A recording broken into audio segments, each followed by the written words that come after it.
Apa kabar? Saatnya Anda menyimak Berita Makassar bersama saya Frin Mariana. Sejumlah berita menarik akan kami hadirkan untuk Anda. Dan berikut 3 berita utama hari ini. Akibat gelombang tinggi dan angin kencang, ratusan nelayan di wilayah pesisir Kabupaten Maros tak melaut. Diduga sopir mengantuk, sebuah minibus melaju kencang terjun ke parit di Kabupaten Pangkep.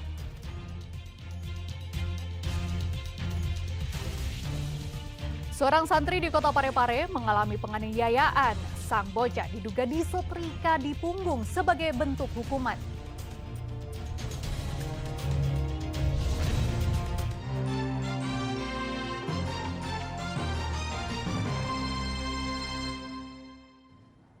Polisi meringkus seorang pria di Parepare usai diduga menjadi pelaku pembunuhan temannya saat pesta miras di Kabupaten Sidrap. Kejadian itu diduga terjadi karena adanya kesalahpahaman antara pelaku dan korban.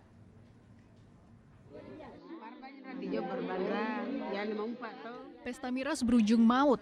Andi Simalungun diduga dihabisi nyawanya oleh temannya sendiri menggunakan senjata tajam saat pesta miras pada Rabu dini hari pekan lalu.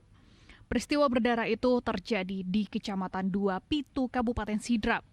Korban mengalami 2 tusukan senjata tajam di bagian perut dan di bawah ketiak dan menghembuskan nafas terakhir saat mendapatkan perawatan di Rumah Sakit Tanru Tedong. Kini terduga pelaku Asrul menjalani pemeriksaan di Mapolres Sidrap. Sebelumnya, Asrul sempat melarikan diri ke Kota Parepare. Kejadian itu diduga terjadi karena adanya kesalahpahaman antara pelaku dan korban yang sama-sama di bawah pengaruh minuman keras. Bersama-sama dan kemudian dalam kondisi mabuk sehingga terjadi kesalahpahaman, kemudian dilakukan penikaman dengan menggunakan sajam oleh pelaku terhadap korban mengenai bagian perut 1 tusukan dan kemudian juga 1 tusukan lagi mengenai bagian ketiak sebelah kiri. Polisi masih menyelidiki motif penganiayaan yang mengakibatkan hilangnya nyawa Andi, termasuk mencari senjata tajam yang digunakan pelaku saat kejadian. Suardi Gatang melaporkan dari Kabupaten Sidrap. Akibat gelombang tinggi dan angin kencang, ratusan nelayan di wilayah pesisir Kabupaten Maros sudah sebulan tidak turun melaut. Tingginya gelombang yang mencapai 3 meter membahayakan nelayan.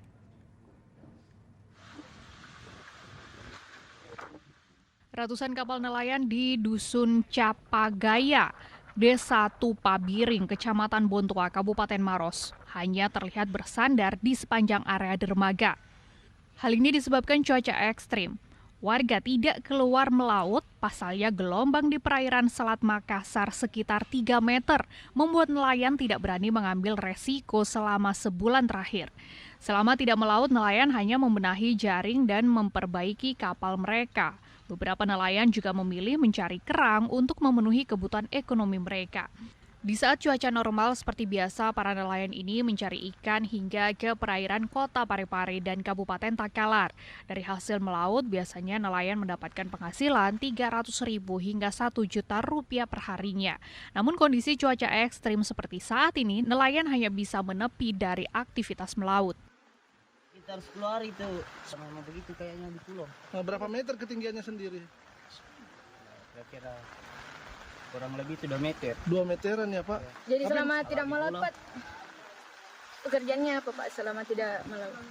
Kalau tidak melaut ya begini, nganggur. Pendapatan sementara para nelayan kini dari para ibu-ibu istri nelayan yang membuat rakang atau alat tangkap kepiting. Ada yang tinggal, yang ada juga yang berpindah profesi sebagai buruh harian, itu juga mungkin ya. Ada mungkin paling yang tidak ada kerjanya paling perbaiki jaring ya. Nggak ada aktivitas Pak yang dikasih ke istri-istri nelayan untuk membantu mereka? Kemarin ini di penganggaran 2003 kita sudah adakan kegiatan pelatihan pembuatan bubu atau rakang. Ya, itu harapan kami kita berikan pengetahuan bagaimana cara buat bubu. Nelayan pun berharap cuaca bisa membaik dan normal kembali agar mereka bisa melaut. Raisa Sabu melaporkan dari Kabupaten Maros. Dua kapal penumpang di Parepare, Sulawesi Selatan nyaris tabrakan. Benturan yang terjadi menyebabkan buritan salah satu kapal rusak. Masya Allah.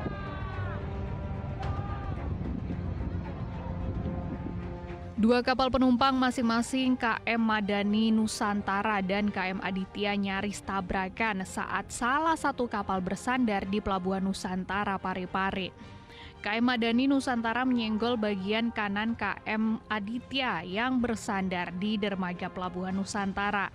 Saksi mata mengatakan terjadi benturan antara dua kapal yang mengakibatkan besi pembatas buritan sebelah kanan KM Aditya bengkok setelah terjadi benturan.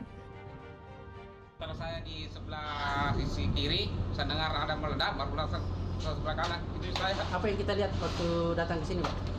Sempat saya lihat buritannya sudah kena lambung sebelah kanan. Ada gesekan antara KM Madani sama Aditya ya, Pak? Ada. Tidak ada korban jiwa atas peristiwa ini, kerusakan kapal akibat bersenggolan segera diperbaiki. Suarti Gatang melaporkan dari kota Parepare. Seorang pemancing dilaporkan hilang di laut. Korban diduga terjatuh saat memancing bersama 6 temannya di sekitar pantai Batu Lotong, Luwu.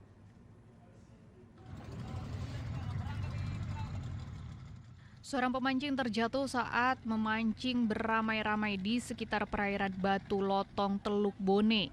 Tim SAR gabungan diturunkan untuk melakukan pencarian korban yaitu Abdul Hapid, warga lingkungan Takalasi, Kabupaten Luwu pada Rabu sore pekan lalu. Abdul Hapid dilaporkan hilang saat korban dan ke-6 temannya beramai-ramai pergi memancing menggunakan 2 perahu. Setelah tiba di pantai, ke-6 teman korban tidak melihat korban dan perahunya. Mereka memutuskan untuk kembali mencari korban dan akhirnya menemukan perahu korban dalam keadaan kosong. Pencarian yang dilakukan tim SAR gabungan dengan menyisir perairan yang diperkirakan menjadi tempat korban terjatuh.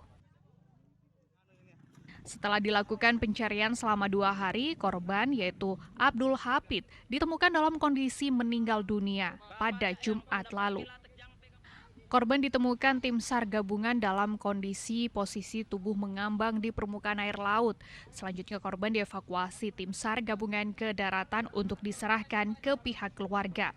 Untuk jarak dari LKK ke penemuan korban 1,7 mil dan sebelumnya korban diduga terjatuh dari perahu karena kondisi cuaca buruk di perairan Teluk Bone. Beberapa hari terakhir ini selalu dilanda hujan dan angin kencang. Wahyudi Baso melaporkan dari Kabupaten Luwu.